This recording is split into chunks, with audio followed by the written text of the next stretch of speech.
So we're going to kick off with our first question, a simple and basic one, but so important that we understand this. What does it mean to be a disciple of Jesus? It's a great question. What does it mean to be a disciple of Jesus? And I think it's a good question because what I mean by disciple or discipleship and what you mean can vary.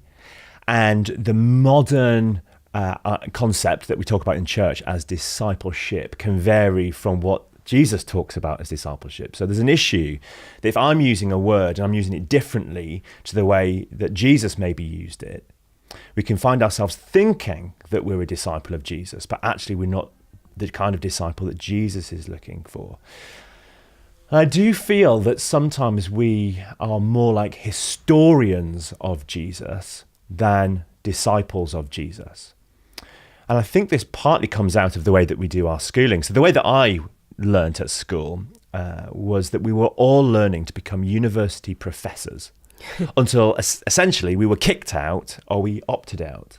So I went to school and you were to pass a test that got you to the next round and the next level, and you would carry on until you decided a PhD wasn't for you, or somebody said this is not for you and they kicked you out. And what we've done is we've created a school system that's growing academics until we essentially opt out. So accumulating knowledge. Yeah, it's about accumulating knowledge. And then we've placed that upon the church because we thought, well, if that's what we do at school, then that's what we must do in the church. So we turn up to church to accumulate more knowledge about Jesus.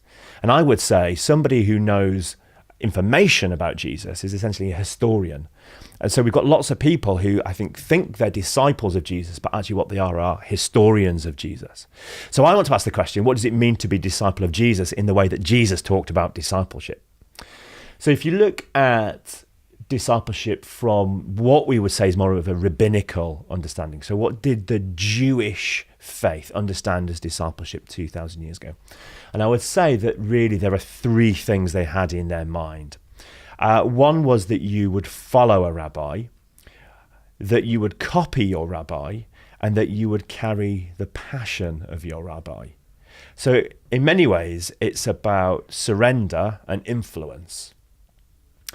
What do I mean by surrender? Or, if Jesus says, come and follow me, when he says, come and follow me, he's essentially saying, will you surrender wherever your life is going and surrender your life to go where I'm going? Will you follow me? Will you go in the direction that I'm going in? And I love it when Jesus says follow, because in my mind, I'm thinking about Jesus as ahead and I'm following him behind. But when Jesus says to the disciples, follow me, what he meant was, we're going to create a crowd and we're going to go together and I'm going to walk with you. And following Jesus meant walking side by side. It was more like a partnership with him. And I like that kind of idea. So being a disciple is, am I willing to surrender my life to Jesus, to go where Jesus is going? So that's the first thing. The second thing is, am I willing to copy? Am I willing to allow Jesus to influence me? So one of our big issues, I think, in the church is around influence. Who is influencing your life the most? Is it the media? Is it what you read? Is it what music you listen to, your friends or your family? Because we're influenced by everything. Essentially, we are discipled by everything. But are we willing for Jesus to be the primary influencer in our life? And I think that's really the crux of discipleship. Am I willing to allow Jesus to be the primary influencer over my life? So therefore, for me, discipleship is following Jesus. It's copying Jesus. And I love that little extra bit the rabbis had about catching the passion and carrying what the rabbis carried. So if you were to say, well, what did Jesus carry? He had a unique way of seeing the world. He had a unique way of seeing people, and he had a unique way of loving people. His whole ministry is wrapped up with love and passion for people. So what does it mean to be a disciple of Jesus? I would say it means following him and going where he's going, and not necessarily the plans and schemes that you have for your life.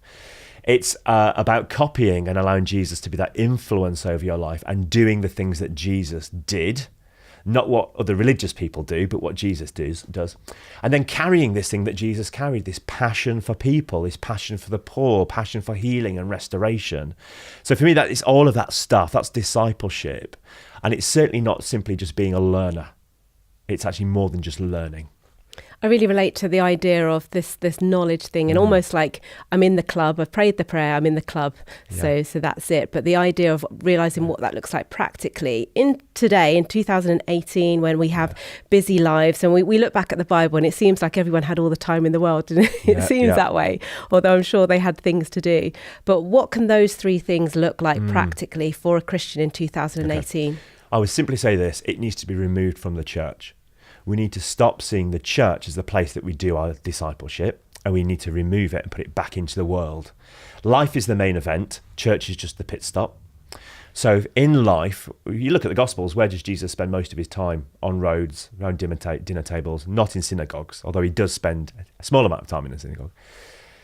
So it's about putting your faith back onto the streets, back into your workplace, and therefore in your workplace each day having those moments where we say, God, what does it look like for me today to be someone who is following Jesus with his ethics, copying Jesus in his way of life, and being passionate about the things that Jesus is passionate about in my workplace, in my school, in the playground, in the whatever, the bus stop, all of those natural and normal places. It's how do I put it there? And I think it's a mental church shift away from Sundays to the other 6 days. I like that. I like that. Well, thank you so much, Chris. I think that is a really great and practical answer for our first question of the series. Next week, we're going to be looking at how we can get more from the Bible as Jesus' disciples. So we look forward to that. But Chris, if anyone wants to find out more as we go along, where can we direct them to? Yeah, I'd say come visit us at wearemakingdisciples.com. We have a little website with lots of blogs and videos, and you can do some work there on your discipleship. Brilliant. We'll speak again next week. Thank you.